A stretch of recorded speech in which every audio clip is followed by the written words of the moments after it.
이 전설이라고 하는 게 이제 영어로 레전드란 말을 써요. 레전드. 이 사람 레전드다 이런 말 되게 영어로도 많이 쓰죠. 네. 레전드라는 게 전설이에요. 신화는 미스라고 그랬죠. 미스. 신을 믿습니다 할 때 미스. 민담은 이런 정도는 영어로 좀 알아주세요. 민담 뭐냐면 포크테일이라고 해요. 포크테일. 이 포크라는 게 이게 민속 이런 뜻이거든요. 우리가 민속촌이 영어로 뭐죠? 민속촌? 용인의 민속촌 있잖아. 코리아. 코리안 폭 빌리지라고 해요. 폭 빌리지. 빛이 비쳐갖고 잘 안 보이네. 빛에서 안 보여요? 저기. 어떻게 해야 되지? 이거 좀 내려야 되나? 아니요. 이 형광등 때문에 그래요. 현관 때문에 그런가 봐요. 하여튼 그래 알아서 보세요. 네네. 하여튼 그래서 이제 이렇게 이제 쓰는데 이 폭이라는 게 이제 민속 이런 뜻이에요. 그래서 근데 이 전설 그 중에서 이제 전설이 있는데 이 전설은 비극적인 것이 희극적인 것보다 훨씬 더 많아요. 그러니까 비율로 만약에 따진다면 뭐 이건 딱 정확하진 않는데 한 8대 2 정도? 전설의 고향을 보면 비극적인 게 한 8개, 10편 중에 8편은 비극이고요. 희극이 한 2편 정도 됩니다. 그래서 상당히 전설은 비극적인 것이 상당히 많은데 어떤 개인이 그 사회의 장벽을 넘질 못해요. 거기서 비극이 오는 거예요. 그렇죠? 사회의 장벽이 있단 말이에요. 그 장벽을 넘지 못하는 것을 통해서 비극이 온다는 거 이야기를 했고요. 그래서 제가 저번에 장자못 전설 이야기 했었죠. 안 했나? 장자못 전설이라는 게 있어요. 좀 써놓으세요. 했어요. 했었어요? 장자못. 네, 그래서 장자못 전설이 이게 뭐하고 비슷하다고 그랬죠? 성경에 나오는 소돔과 고모라. 네, 소돔과 고모라. 뒤를 돌아보면 돌이 되는 이야기. 그거 있잖아요. 이런 게 또 연결이 됩니다. 그러니까 이게 참 재밌는 게 이 구비문학이라든가 이런 걸 공부를 하다 보면 상당히 유사한 게 많아요. 그런 것들이. 그러니까 이런 걸 이제 금기라고 하잖아요. 금기. 전설이든 신화든 이런 거 보면 금기를 꼭 하지 말라는 걸 하죠. 그래서 이제 문제가 생기는 경우가 많은데 이 전설은 당연히 이제 전설의 특징이 뭐냐? 증거물이에요. 증거물. 증거물이 있느냐 없느냐는 걸 따지는데 이게 증거물인데 이 증거물을 통해서 예기치 않은 사태가 일어나요. 증거물을 통해서 예기치 않은 사태가 일어납니다. 사태가 일어나고 있습니다. 이 증거물 있잖아요. 예를 들어서 팔공산 갓바위에 얽힌 전설입니다. 이런 말 많이 하잖아요. 그래서 그런 전설을 통해서 예기치 않은 그런 것들이 일어나는 게 상당히 이제 많다는 거, 그런 것도 좀 알아두시면 좋을 것 같고요.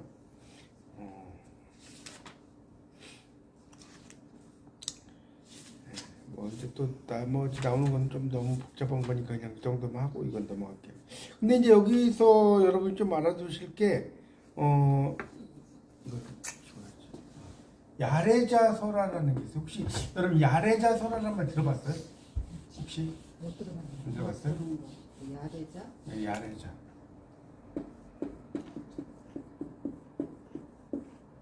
야레자라는 게 뭔 뜻인 줄 아세요? 야레자. 뭐죠? 밤야. 밤야자죠. 올레자죠. 밤에 오는 사람이야? 그렇죠. 이 야레자예요.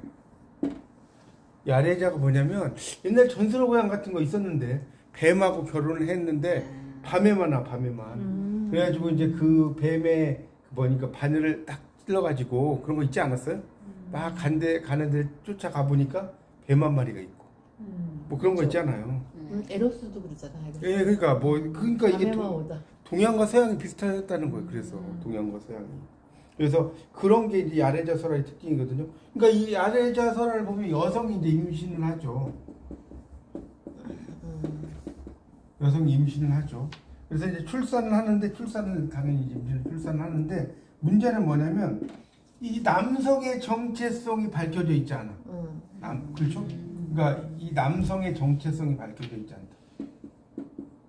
그리고 이 신화전설 민담 공부하면 네, 그런 게 많죠. 예. 남성의 정체성이 밝혀져.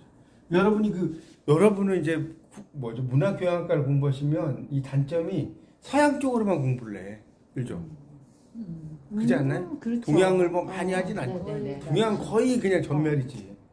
근데 동양도 좀 알아야 되는 거예요. 이 정체성을 세 글자로 뭐라고 그래요? 세 단어로. 제가 전에 안 했나 이야기? 영어 한 단어로 뭐라고 한 단어. 아이덴티티 뭐. 그렇죠. 아이덴티티. 아이덴티티를 세 글자로 뭐라고 할까?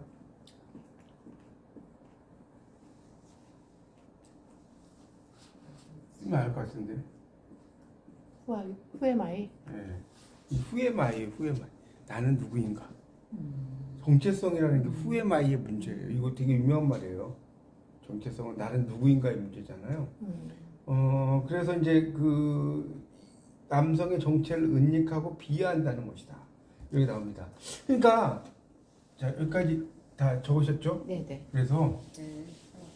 근데 이제 재밌는 것은 뭐냐면 이제 이거 끝도 없어 이야기하려면 자 봐요. 지금 남성의 정체 이게 지금 북방계 이거 제가 이것 좀 했었나? 북방계 신화와 남방계 신화의 차이점도 이야기했었죠? 했어요. 다시 한번 해주세요. 다시 한번 복습. 북방계는 그 뭡니까 하늘나라에 뭐 한웅하고 해무수 이런 게 있죠. 해무수가 있다고 했잖아요. 네. 그 한웅하고 여기 웅녀 사이에서 뭐 당국이 태어나고 해무수하고 유아부인 사이에서 주몽이 태어 이거 아닙니까? 네. 그러니까 결국 이 북방계의 특징은 아버지의 존재가 명확하다는 거예요. 아버지. 그러니까 우리가 여러분이 얼핏 생각할 때는 아버지가 하늘에서 이렇게 내려왔어. 한웅과 해무수가 하늘에서 내려왔어. 그러면 이게 뭐 하늘나라 사람이 내려왔나? 그거는 아니 1차원적인 해석이고요. 그런 뜻이 아니에요. 그러니까 우리가 그러니까 이게 깊이 들어가면 뭐든지 공부는 깊이 들어가면 복잡해지는 거예요. 표층적인 거냐, 심층적인 건데 이게 이제 결국은 이 한웅과 웅녀는 하늘나라 사람이라는 뜻이 아니고요. 이거는 이제 신화적인 거고 이 천신족이라는 게 있고 지신족이라는 게 있는 거예요. 이 부족 이름이 하늘의 신의 부족, 땅의 신의 부족이 있어. 이 두 부족이 결합한 거예요. 하늘나라에서 이제 왔다는 건 이제 그걸 좀 더 신화적으로 쓴 것이고 실질적으로는 천신족과 지신족의 결합을 의미하는 거거든요. 어쨌든 아버지의 존재를 알 수 있다는 것이 북방계고, 그렇죠? 남방계는 뭐랬어? 아버지의 존재가 몰라요. 갑자기 하늘에서 막 빛이 비쳐. 그쪽을 따라가 보니까 막 금괴가 있어, 맞죠? 거기에 막 알들이 들어있어. 뭐 그런 거 아니에요? 그래서 난생신화는 북방계에서는 난생신화가 거의 없죠, 그렇죠? 다 이렇게 태어났는데 남방계에서는 이제 알이나 금괴나 뭐 상자 있어. 그래서 그곳에 이제 가보면 맞죠? 걔네들이 막 알 캐고 나오고 이런 이야기 아닙니까? 그 김수로왕 이런 데가 김해 있죠, 김해. 여러분 이제 김해를 가시면 이 김수로왕 유적지가 있어요. 김해에 가면 그런 데도 가보시면 좋습니다. 어쨌든 그래서 이 아래자설화 이야기도 열로 왔는데 이 아래자설화라고 할 때 그럼 봐요. 여기 뱀이나 또 하나 어떨 때는 뭐가 나오냐면 지렁이가 나와요. 지렁이. 또 용이 나와요. 또 거북이가 나와요. 이런 존재들은 전부 다 뭐냐? 왕을 의미하는 이런 존재.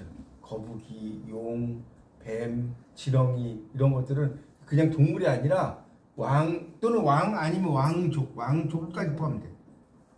왕도 되고 왕족도 돼요. 그래서 이런 게 다 그런 의미를 뜻합니다. 그러니까 이 아래자설화라고 하는 것 자체가 인적 없는 밤중에 남성이 여인의 방으로 찾아오는 거예요. 맞죠? 그리고 남성의 정체가 드러나지 않는다는 사실. 이런 것들이 이제 뭐냐면, 그러니까 그러면 봐요. 이게 또 재밌는 게 남성의 존재가 드러나지 않는다. 라고 하면 이게 부계사회예요? 모계사회예요? 모계사회예요. 남성의 존재가 드러나지 않는 거니까.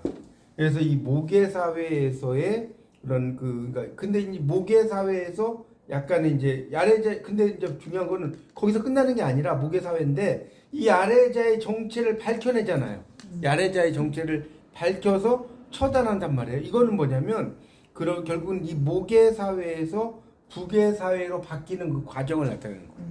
그 야래자를 밝혀갖고 처단하고 뭐 이런 것들이 나오거든요. 이런 것들이 모계사회에서 부계사회로 바뀌는 그런 것들이 나옵니다. 그래서 여러분이 그 서동요 있죠. 서동요 부여에 가면 궁남지라고 가보셨어요? 부여에 가면 안 가봤어요? 갔어도 다 잊어버렸지. 궁남지라는 게 궁의 남쪽에 있는 연못이라는 뜻이에요. 궁 남쪽의 연못.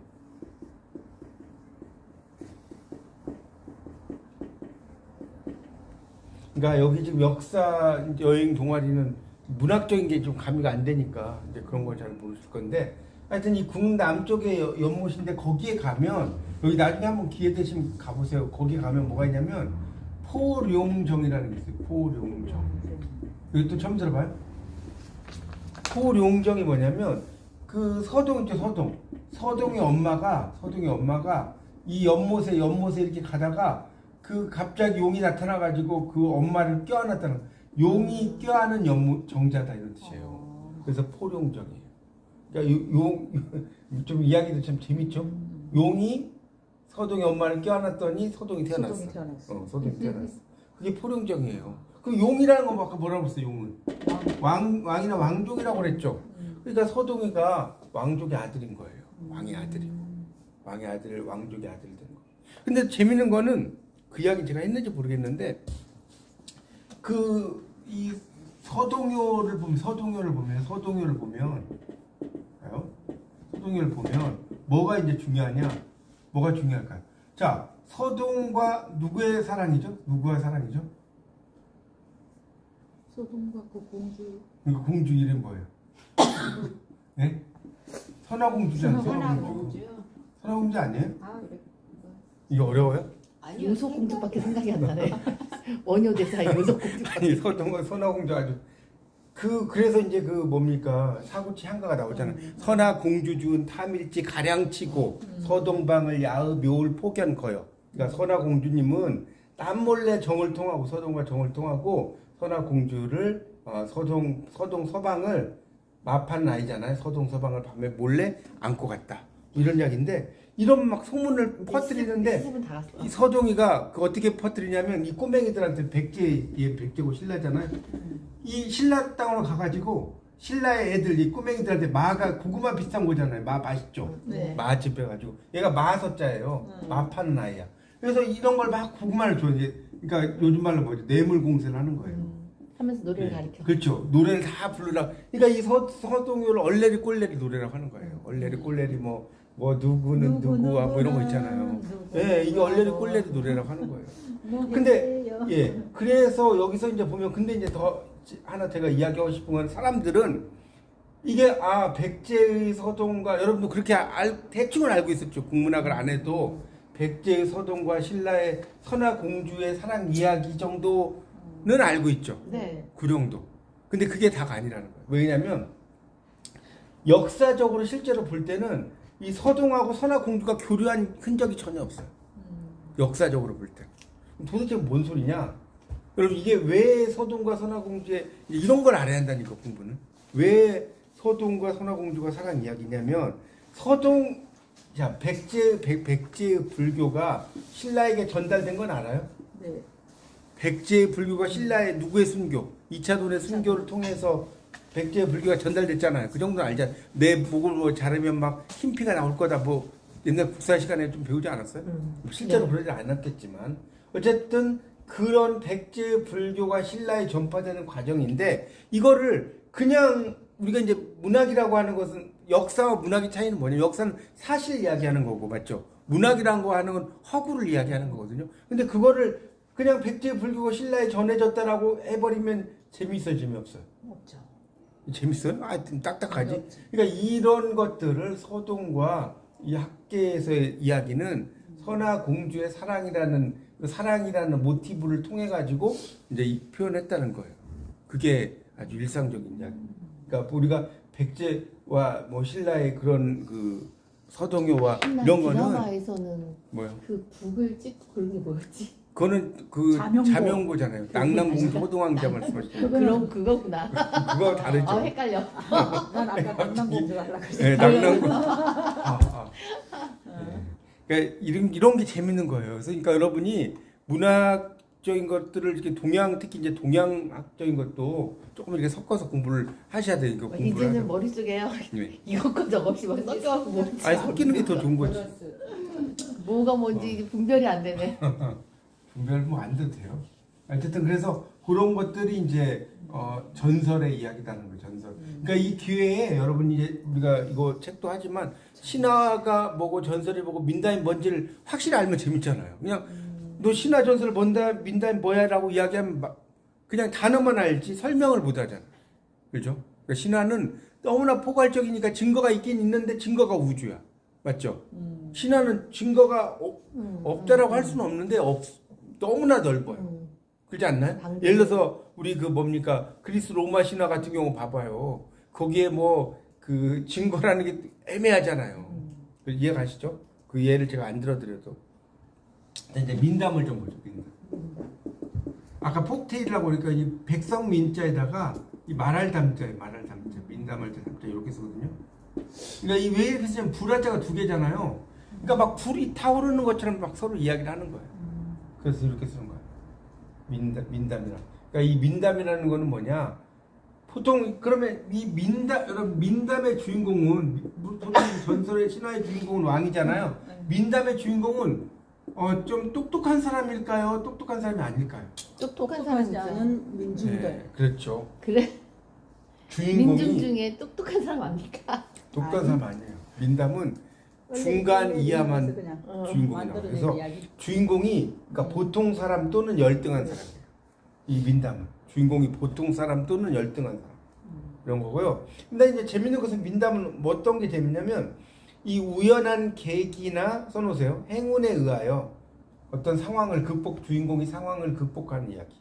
우연한 계기나 행운에 의하여 주인공이 뭐예요? 그런 그 어떤 상황을 극복하는 이야기입니다. 일단 그걸 좀 알아주십시오. 해피엔딩이 많겠네요. 그렇죠. 민담은 좀 해피엔딩이 많죠. 그러니까 그래서 희망을 갖는구나. 그러니까 민담 뭐가 민담이 중요한 건 주인공의 상황을 극복하는 주인공이 그러니까 다시 우연한 계기나 행운에 의하여 주인공이 상황을 극복하는 이야기. 상황을 극복하는 이야기. 이 민담은 뭐가 중시한다? 제가 그런 이야기 전에 안 했나? 흥미 위주. 위주. 영어로 인터레스트라고 하죠. 인터레스트는 영어에서 두 가지 뜻이 있는데요. 이자라는 뜻이 있고요. 흥미라는 뜻이 있어요. 사람들 이자에 관심이 많죠. 금리가 몇 프로 올라가 이러잖아요. 그래서 인터레스트가 두 가지 뜻이 있어요. 하여튼 그래서 이 흥미라는 뜻이에요. 흥미. 그러니까 민담은 되게 재밌어요. 신화 전설 물론 이제 신화 전설도 재미없지는 않는데 결국 어떻게 보면 모든 이야기는 신화적 구조다. 모든 이야기. 왜 신화적 구조냐? 자, 주인공이 고난을 당해. 써보세요. 고난. 자, 고난을 통해서 뭐 해야죠? 여러분 고난을 통해서 뭐 해야죠? 네? 고난을 극복하고. 그러니까 극복을 하는데 극복을 통해서 성숙해지지. 고난을 통해서 성숙해진다. 그러니까 이 구조에 따르면 춘향전도 신화적 구조가 돼야 한대요. 모든 게 다 그런 그렇죠. 구조가 아니면 그런 글이 성립. 그러니까 다 성립이 안 되죠. 이야기할 필요가 없지. 그러니까 큰 틀로 보면 제가 말씀드리고 싶은 건 큰 틀로 보면 다 신화적 구조인 거예요. 큰 틀로 보면 정말 우리 인생 N법칙도 마찬가지잖아요. 이 사람 높이 올라갔다가 완전히 고난에서 올라가는 이런 게 다 신화적 구조인 거예요. 그것 N법칙. 때문에 이야기를 하는 거지. 그렇죠. 예를 들어서 주인공이 있어. 내가 처음부터 막 금수저 태어나가지고 잘 먹고 잘 살다가 화려하게 죽었어. 이야기가 돼요 그러면? 안 돼. 그래서 어쨌든 잘나서 정말 이러고 끝나지. 맞잖아요. 공감이 안 되잖아요. 공감이. 그래서 어쩔 건데 이런단 말이에요. 그래서 하여튼 그래서 이 민담은 주인공이 약간 중간 이하. 똑똑한 사람 안 나와요 민담. 그렇게 여러분 좀 이해를 하시면 됩니다.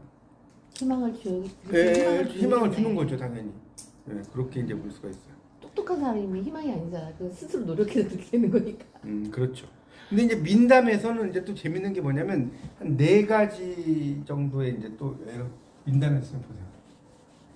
여러분이 이제 이 신화 전설 민담을 좀 알아두시면 이제 어떤 이야기를 어차피 동양이든 서양이든 이야기 소설이든 다 이 구조에 걸려 있거든요. 그러면 되게 재밌어요 공부하기가.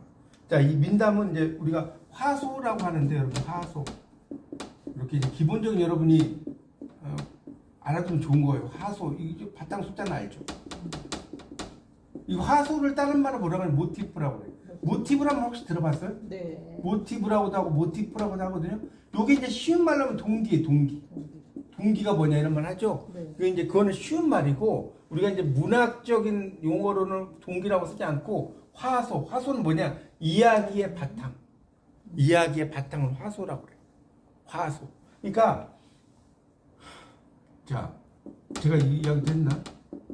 적강하소. 적강이 있고 화소가 있어요. 적강은 저기 무슨 적자예요? 무슨 적자? 이게 신선적도 되고 선녀적도 돼요. 그러면 봐요. 신선, 이 강자가 내릴 강자는 알죠? 네네. 강수량. 네. 신선이나 선녀가 인간 세상에 내려오는 이야기, 이게 적강하소라고 하는. 그러니까 적강하소는 그러니까 적강하소라고 하는 것은 선녀 나무꾼도 적강하소겠죠. 네. 선녀가 인간 세상 내려와서 뭐 목욕하고 뭐 옷을 훔쳐가지고 어쩌고저쩌고 뭐 그런 이야기 아닙니까? 네. 그런 게 다 적강하소고, 결국은 이 적강하소라고 하는 건 또 어떤 것도 적강하소냐? 유배죠, 유배. 유배 가잖아요. 옛날에 네, 유배 네, 많이 네. 가요. 이 유배도 적강하소예요. 왜 유배가 적강하소냐? 왜 여러분 유배가 적강하소일까요? 한양은 위에 있고 유배는 다 남쪽 밑으로 내려가니까. 아, 그래서? 그거 아니에요? 새로운 해석을 하시네. 그러니까. 그게 다 아니고. 그렇잖아요. 아니, 그러니까 뭐 틀린 말 아닌데 엄밀히 말하면 뭐냐면 나는 원래 높은 자리에 있었어. 하늘나라의 신선이었는데 글자를 하나 잘못 읽었어. 그러니까 나는 원래 이제 그래서- 뭐 한양 뭐 이런 게 아니라 네, 네. 원래 나는 하늘나라 사람이야. 하늘나라에 있어야 될 사람인데 내가 글자를 하나 잘못 읽어가지고 님이라는 글자에 점 하나를 찍으면 남이 되잖아요. 이렇게 해서 글자 하나를 잘못 읽어서 오염을 당했어. 인간 세상에 내려온 거지 네. 난 유배 온 게 아니다. 그러니까 어떻게 보면 스스로를 위로하는 거지. 유배를 내 탓이 왔잖아요. 아니라 환경 그렇죠, 탓이다. 그렇죠. 배경 환경 탓이다. 탓이다. 옛날 사람들 멋지지 않나요? 그래서 이 소동파가 적벽부 이런 데 보면 뭐가 나오냐면 우화등선이란 말 나와요. 오늘 좀 이런저런 이야기 해줄 때 재밌죠, 이런 거는? 네, 네. 여러분이 별로 못 들었던 이야기들이니까. 여러분 이제 뭐 서양적인 건 좀 잘 아시겠지만 우화등선이라는 게 있어요. 우화등선이 뭐냐면 깃털이 변해서 선녀가 되나? 뭐, 모르겠어요. 뭐가 뭐예요? 기두자 아니에요? 기시 번여서 선녀가 되나요? 우하. 아니 아시긴 아시는 것 같은데 몰라. 이제 어설프게 하시는 것 같아요. 이게 뭐냐면 몰라요. 그러니까 이 기시 변해서가 아니라 어깨에 기시 깃발이 돋쳐서 나서. 기시 돋쳐서 기시 아. 변해서가 아니라 기시 돋쳐서 기시 돋쳐지면 신선 되잖아요. 그러니까. 천사가 되잖아요. 기시 돋쳐가지고 여기에서 막 겨드랑이가 가려워. 막 어깨. 여기서 기시 나는 거지. 그래서 기시 나와서. 신선이 돼 오를 등자잖아요. 신선이 되어서 신선이. 하늘에 올라간다는 거예요. 우화 등선이라는 게 이 소동파의 우화 등선. 적벽부에 나오는데 그러면 봐요. 그러니까 여러분 이렇게 이 문화가 알면 되게 재밌다니까요. 그러면 봐요. 왜 우화 등선을 소동파라는 사람은 소동파가 유배됐단 말이에요. 유배를 당했는데 나는 원래 있는 곳에 가고 싶어. 내가 있는 곳에 하늘나라야. 하늘나라에. 그럼 실제로 이 사람이 무슨 어깨에 기시 돋쳐가지고 신선이 되고 하늘로 올라갈 수 있어요? 실질적으로? 올라갈 수 있어요, 없어요? 어? 용가리 등뼈도 아니고 못 올라갔지.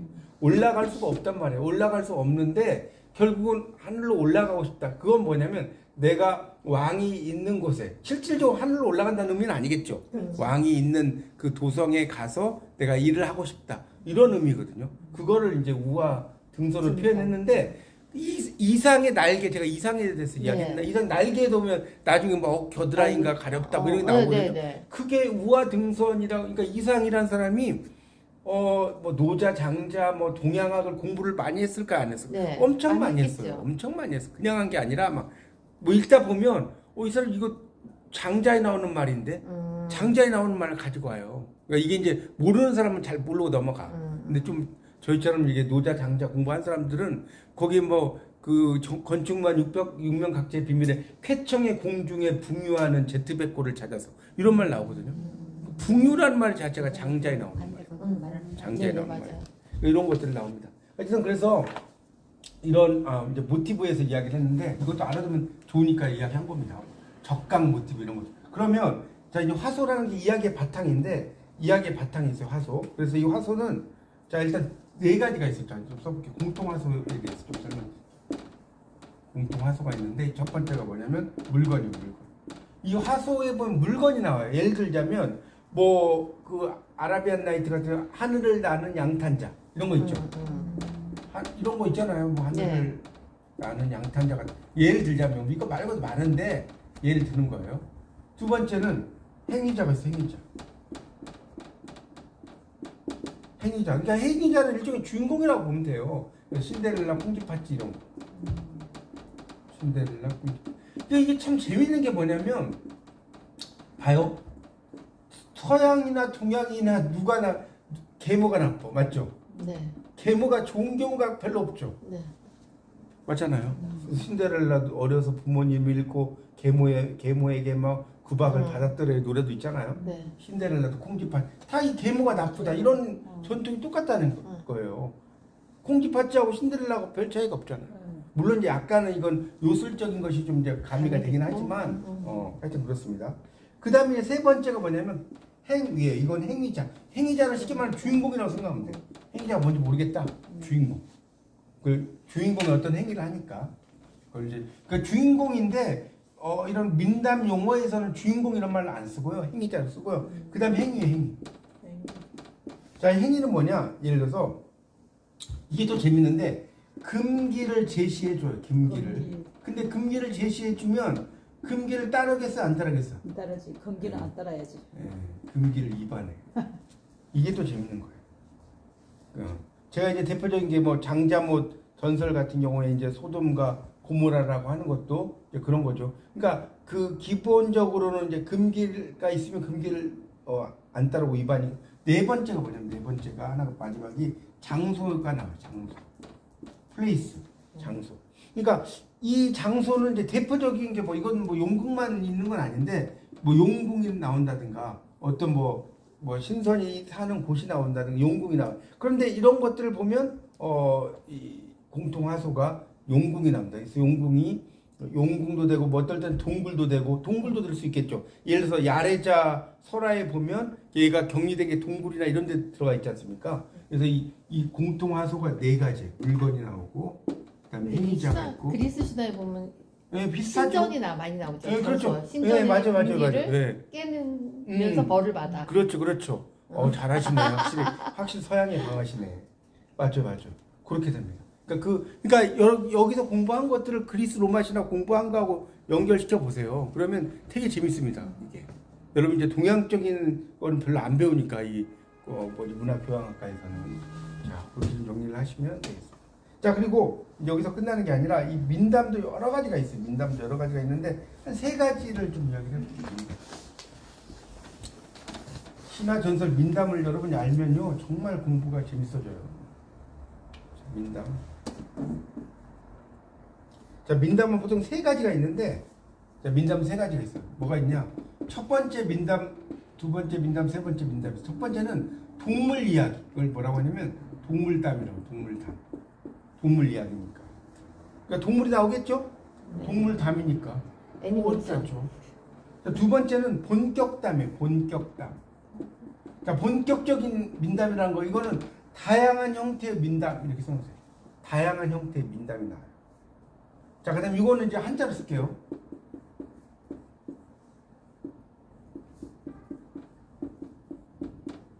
소호합니다. 소호.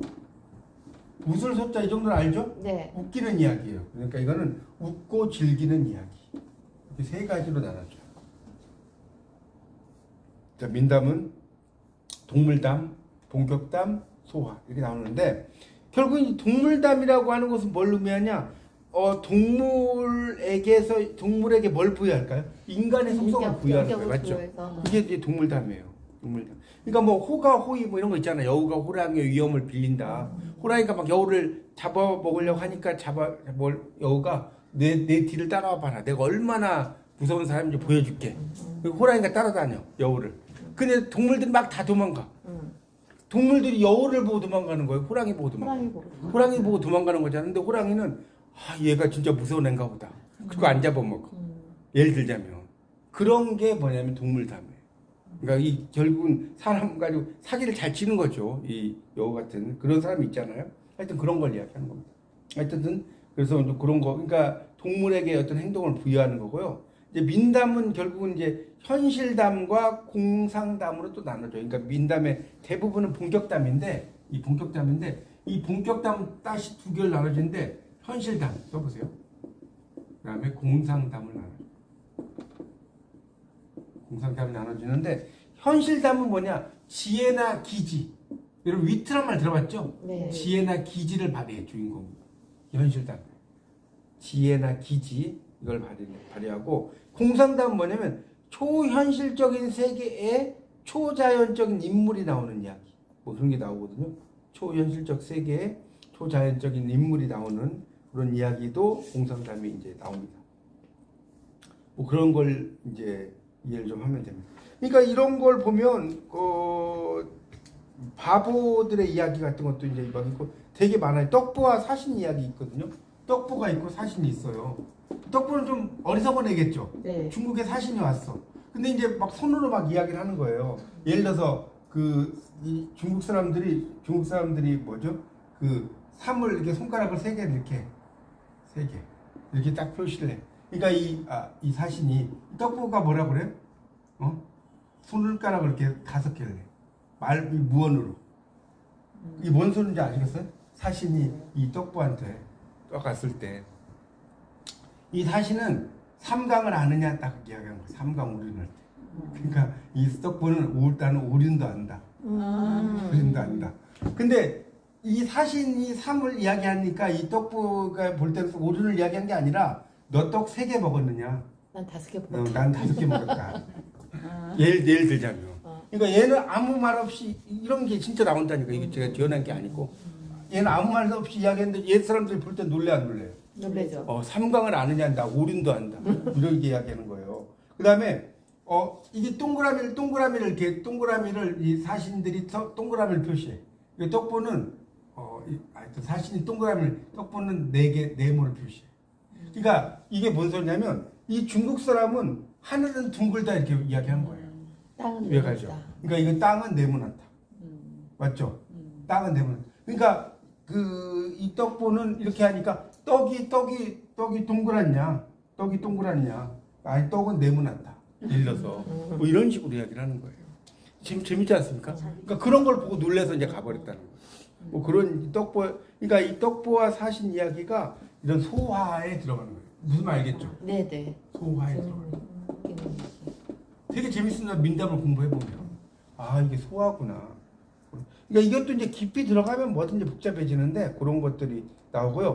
그 다음에 이제 뭐죠? 여러분 맞아. 이야기 또 안 할 수가 없네. 여러분 연극을 했잖아요. 연극. 네네. 무슨 뭐 했죠? 여러분 연극? 맹진사 때. 맹진사 때 경사. 경사. 이 이야기를 좀 해야 돼요. 이걸 봐요. 이 맹진사 때 경사라는 연극이 있어요. 그런데 이게 원래 맹진사 때 경사가 어디서 나느냐? 뭐 맹진사 때 경사 이야기 모르시면 없죠. 네네. 근데 이게 원래 이거의 출발 스타트가 어디서 나느냐? 바로 뱀서방입니다. 뱀서방이라는 이야기. 뱀서방 이야기가 있어요. 뱀서방 이야기. 거기에서 나옵니다. 그러니까 뭐냐면 좀 읽어드릴게요. 이 어떤 노부부가 아들을 낳았는데 뱀인 거예요. 아들을 낳았는데. 그래서 이 뱀 아들은 나이가 찰 거 아니에요? 나이가 차니까 김정승 딸에게 장가를 들고 싶다고 했어요. 아들이. 그렇죠. 그러니까 뱀이죠. 아들이 뱀이야. 그러니까 말도 안 되는 이야기죠. 그러니까 이 김정승의 딸에게 의사를 물어보니까 첫째 딸과 둘째 딸은 여러분 같으면 하겠지, 이제. 뱀한테 시집가라면 안 하겠어요? 가죠. 안 간다고 하겠지. 막내딸이 착해. 그렇죠. 막내딸이 가는 거예요. 이 셋째 딸이 또 셋째 딸이 착하잖아요. 아버지의 뜻이면 따르겠다고 해요. 이야기가 원래 그래요. 그래서 이제 혼이 나던 날 밤에 뱀서방이 허물을 벗어. 항상 그러잖아요. 우리 박씨 부인도 그러잖아요. 되게 못생겼다고 구박하는데 나중에 엄청 예뻐지죠. 미인이잖아요. 네. 똑같아. 그러니까 여러분이 봐요. 맹진사 때 경사는 아는데 이게 뱀서방에 나온 걸 알았어요, 몰랐어요? 몰랐죠. 보세요. 이제 그래서 아는 만큼 보이는 거예요. 그래서 혼이 나던 날 밤에 뱀서방이 허물을 벗고 잘생긴 선비가 돼. 거기도 보면 다리를 전다고 하니까 안 보낸 거 아닙니까? 네. 뭐 2번이나 해서 여기 연극도 하신 분들 계시죠? 잘하시잖아요. 그래서 이를 알고 이제 잘생긴 선비가 됐어. 그러면 언니들이 가만히 놔둘까요, 안 놔둘까요? 안 놔주죠. 가만히 안 놔두지. 어떻게든지 그래서 이 일을 알고 이 신부의 두 언니가 질투를 해. 네. 이거 정말 똑같다. 에로스랑 너무 똑같다. 잘생긴 질투를 해. 그래가지고 어떻게 했냐면 이 남편이 이제 이 남편이 허물을 벗었잖아요. 네. 이 허물을 어떻게 하겠어요? 아내에게 주겠죠. 네. 아내에게 주면서 잘 보관해라. 네가 이걸 잘 보관해야 된다. 만약에 없애버리면 다시는 못 만난다. 잘 보관해라. 그렇죠? 이게 이제 금기사항이잖아요. 근데 아까 이야기했죠. 금기사항이 있으면 뭐예요? 깨야 돼. 깨야 돼. 깨야 돼. 안 깨면 이야기가 진행이 안 돼. 그래가지고 이 비밀을 알아버린 거예요. 이 두 언니가. 그래가지고 이 뱀 후물을 없애버려. 훔쳐다가 몰래 태워버려. 두 언니들이. 뱀 후물을 태워버려. 그러니까 아내는 남편을 찾아서 이제 그 떠나면서 바위 속의 세계, 이 바위 속의 세계로 들어가는 거예요. 막 남편을 찾아가지고 바위 속의 세계로 근데 이상한 들어가는데. 세계가 있어. 새로운 예, 그렇죠. 세계가. 남편과 아내는 노래를 주고받다가 이제 또 이제 만나요. 그래서 만나 보니까 근데 문제는 이 남편에게 한 명의 또 딴 부인이 있어요. 남편에게 딴 부인이 있었어요. 그래서 남편은 몇 가지 시험을 해서 무난히 통과하는 사람을 진짜 아내로 삼겠다. 좀 이게 원래 남성 위주예요, 이야기들이. 그래서 무난히 통과한 사람을 아내로 삼겠다 했는데 정말 찾아간 아내만 시험에 통과했다. 뭐 이런 게 나오거든요. 그러니까 이런 구조를 가지고 이거 그 뭐지 이 맹기산대 경사 쓴 사람이 누군지 아세요? 작가. 아니 작가를 모르시네. 오영진이요, 오영진. 이 오영진이라는 작가가요. 요즘 말하는 서울대 국문과 나온 사람이에요. 서울대 국문과 출신인데 이분이 이 맹진사태 경사를 써가지고 데이트를 쳤어. 그럼 이 사람이 국문학을 공부했잖아요. 국문학을 공부하면 구비문학 이런 것도 공부하겠죠. 네. 그러니까 원래 맹진사태 경사가 있었던 게 아니라 이 뱀서방이라고 하는 것을 현대적으로 개작한 거예요. 뱀 진짜로 이건 지어낸 게 아니에요. 비슷하지 않아요? 근데 그런 게 진짜 많죠. 그렇죠. 그런 게 많죠. 큰 스님들도 뭐 쓴 글들이 우리가 몰라서 그렇고 그 전에 썼던 어떤 나왔던 일들을 맞아. 그래서 이제 모티브로 그런 쓴 거예요. 맹진사태 경사가 그런 이야기입니다. 그래서 이제 그런 이야기가 대표적인 그 하여튼 맹진사태 경사가 나와서 조금 설명을 드렸어요. 옆으로 간렸지만 그리고 이제 동물담 같은 것도 있고 이제 그 다음에 뭐 본격담 그 다음에 이제 소화 이런 이야기들도 했습니다. 이제 뭐 그거는 뭐 넘어가고요. 이제 중요한 건 이제 민담의 형식에 대해서 조금 설명을 좀 드릴게요. 민담의 형식하고 구조 그걸 좀 설명 좀 드릴게요. 여러분 이제 신화 전설 민담을 알아두시면요, 야 어디 가서 이야기를 할 때 상당히 도움이 되고 재밌어요. 그런 걸 구분을 잘 못하거든요. 이 민담의 형식에 대해서 좀 이야기할게요. 민담의 형식. 그러니까 민담의 형식은요 뭐냐? 첫 번째는 서두와 결말의 형식이에요. 서두와 결말의 형식. 이게 무슨 소리냐면 우리 옛날 옛적에 이런 말 쓰잖아요. 옛날 옛적에 갓날 갓적에. 요게 대표적인 서두와 결말의 형식이에요. 옛날 옛적에 갓날 갓적에 호랑이 담배 피던 옛날에 뭐 once upon a time 우리 쓰잖아요. 그런 것들이 이제 시작이 돼요. 시작이 항상 될 때는. 이제 그런 것이 시작이 되고요. 그래서 이제 이야기가 하여튼 과거 시제로 명백히 끝납니다. 호랑이 담배 피는 뭐 옛날에 누가 살았습니다. 이런 식으로 하겠죠. 그런 것들. 그래서 이제 그런 걸 통해서 이야기를 하는데 이제 또 하나 중요한 것은 뭐냐면 이 민담의 두 번째 특징이 뭐냐? 대립과 반복의 형식. 이게 또 재밌죠.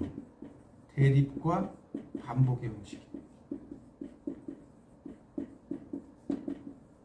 자, 이 대립과 반복의 형식이 뭐냐면 그러니까 이런 거 보세요. 민담을 알면 좋은 게 우리가 주인공하고 그 주인공의 반대 인물이 있잖아요. 네. 주동인물, 반동인물. 이거 똑같은 거예요. 대립이랑. 주동인물이 있으면 반동인물이 있다는 거예요. 네. 이게 대립이에요. 그러니까 선악의 대립이 흔하다는. 예를 들어서 혹부리 영감. 네. 혹부리 영감 혹부리 영감 다 이야기 말 안 해도 되잖아요. 네. 혹을 막 때려다가 혹을 붙이고 흥부와 놀부도 흥부는 착한데 놀부는 되게 악하잖아요. 뭐 이런 것들이 있습니다. 그러니까 결국은 그 중간이 없어. 중간이. 그러니까 착하거나 악하거나 이런다는 거죠. 그리고 처음에는 선이 궁지에 몰리다가 마침내 어때요? 승리를. 그러니까 우리 건선징악이란 말 많이 쓰잖아요. 그런 구조로 돼 있어요. 건선징악이 뭐 선을 권장하고 악을 징벌한다 이거 아닙니까? 네. 그런 구조로 돼 있어. 그 대표적인 게 뭐냐면 우렁색시. 네. 우렁색시를 좀 더 유식한 말로 뭐라고 하냐? 우렁색시는 알 거죠? 이거를 우렁각시.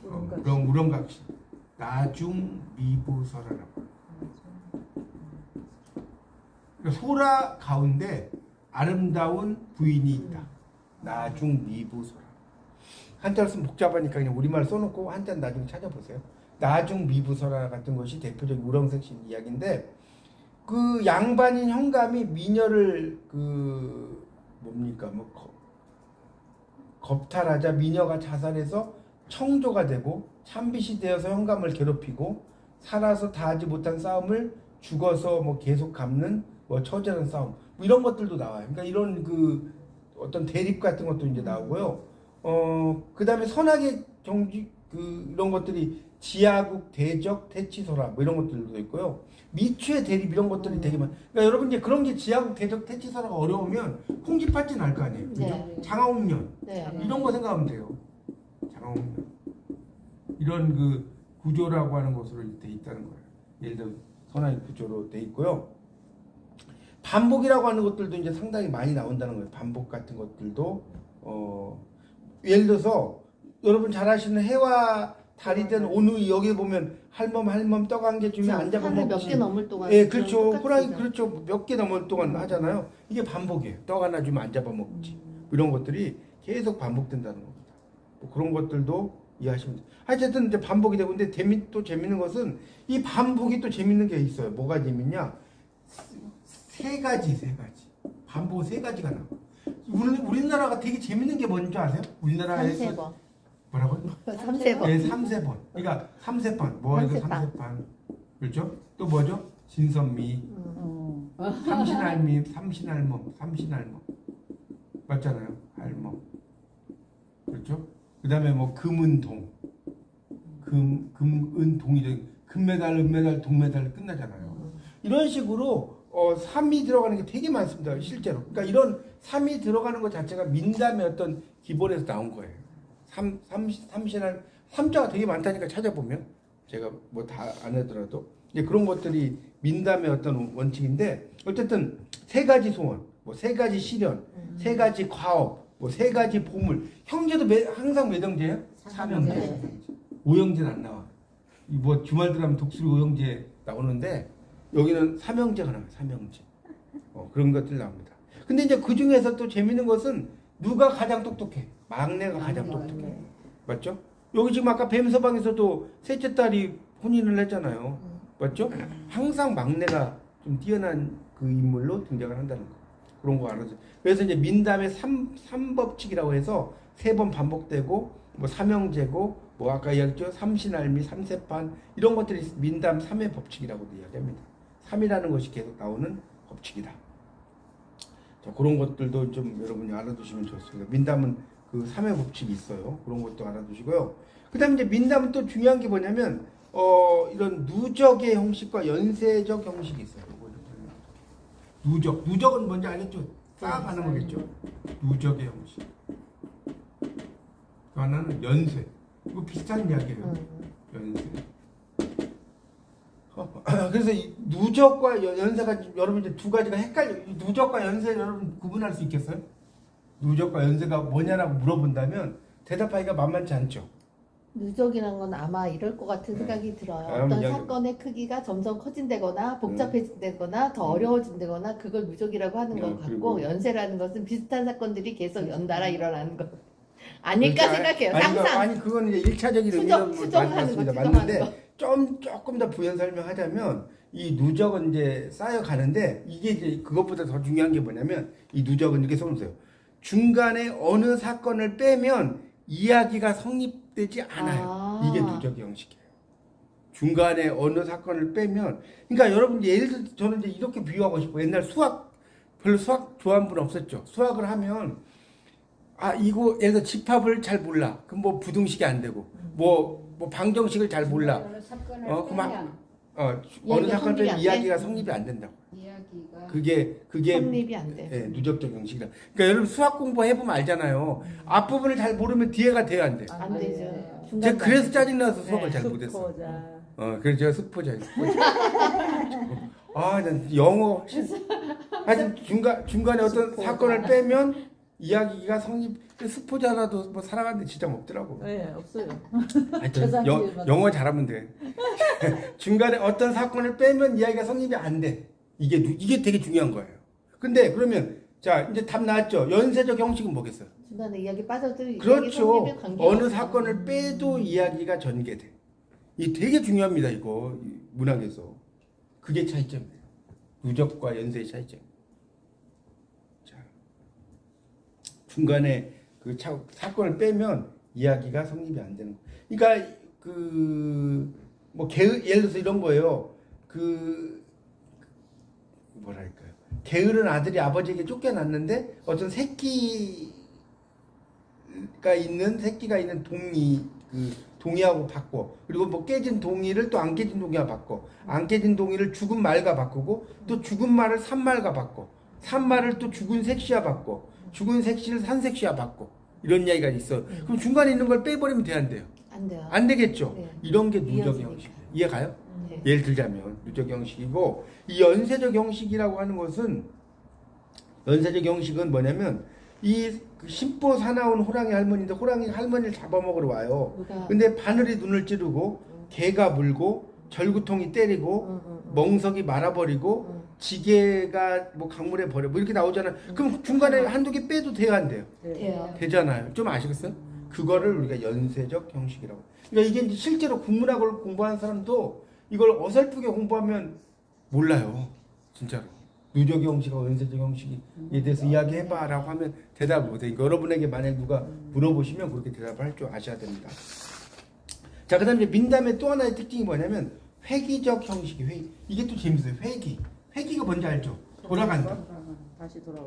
회기란 말 쓰면 회기. 자, 써보세요. 회기적 형식. 회기는 한자 쓰면 돌회자에 돌아올 기자. 요건 한자 써드릴게요. 요 정도는 쓸 줄 알죠? 돌회자에 돌아갈 기자잖아요. 다시 돌아온다는 건 회귀한다는 거. 그러니까 쉽게 말하면 회귀가 뭔지 헷갈린다. 요렇게 생각하면 돼요. 이거 쉽지 않나요? 다시 원상태로 가는 거. 요걸 회귀라고 그래요. 회귀. 그래서 회귀적 형식이에요. 회귀적 형식. 그러니까 이런 회귀적 형식의 대표적인 얘기가 뭔지 아세요? 두더지의 혼인이에요. 두더지의 혼인. 두더지가 이게 좋은 사람을 막 찾으려고 오만들 다 찾았다뇨. 네. 그죠? 처음에는 그 옆에 이제 뭐 별로 못생긴 두더지가 한 마리가 있어. 예를 들어서 니는 별거 아니야 하고 막 여기저기 막 뭐 다 쫓아다녔는데 결국은 처음 본 두더지하고 결혼해. 예를 들어서 그게 뭐냐면 회귀적 형식이에요. 그러니까 두더지가 사위를 막 구하려다가 다시 두더지에게 돌아오는 이야기. 그 말이 아시겠죠? 네. 그런 걸 이제 회귀적 형식이라고 합니다. 햇님하고 결혼한다니까 햇님이 예, 그렇죠. 아니야 나는 구름이 덮으면 나는 아무것도 아니야. 구름하고 가려고 했더니 나는 바람에 휩쓸려. 잘하시네. 바람. 또 나는 벽에 막히면 못 가. 그 벽. 그러니까 아니야 나는 쥐가 구멍을 뚫으면 쥐한테 약해. 그러니까 다시 쥐한테 잘하시네. 가는 거야. 맞아. 처음에 내가 읽은 건 쥐였어. 네, 맞아. 그런 거예요, 그런 거. 그러니까 그래서 다시 원점으로 돌아가는 거예요. 우리도 그러잖아요. 결혼할 때 막 되게 막 더 좋은 자리 찾으려고 봤는데 옆집 사람이 괜찮은 사람이야. 그런 거 있잖아. 예를 들어서 그게 회귀적 형식이라고. 민담의 그런 대표적인 형식이 민담의 그 형식이 그런 것들이 있습니다. 예,